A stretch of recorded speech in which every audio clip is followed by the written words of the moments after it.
因为新北市是这波疫情全台湾病例上界侪县市，所以新北市大先开始予轻症患者自主照护。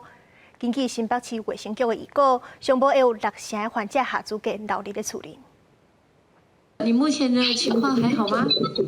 专职医师透过 ICARE 线顶系统参加2者来对谈了解状况。新北市大先推动居家照护计划，自即马开始，确诊者爱照3顿填健康表，有定号做观察，或60个月以下免洗药剂嘛，无大巴肚的无症状，也是轻症个案来通伫厝内居家照护。就事论事，新北市是一个大台北生活的医疗量能千里面。那新北市面对这个就是要快速调整步伐，所以新北市一定先办先做。那中央我也希望中央赶快在各县市也赶快做，因为你边境一开放，或是现在的疫情，你要做最坏的打算。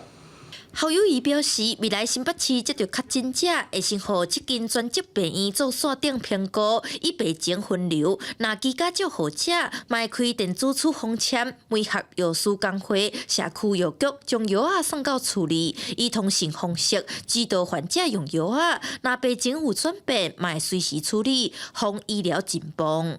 按照目前的分流，大部分大概4成会去医院，6成会到集中检疫中心。所以呢，我们预估将来最起码大概有6成会再载。那至于会不会再提升，我们会看中央的指引。侯友宜表示 ，Omicron 感染率惊人，但是确诊个案99%拢是轻症。这款方式通保留医疗资源予中重症患者，避免医疗系统放弃，嘛予确诊者通得到适合的照护。记者伫甲布林曲凯新北采访报道。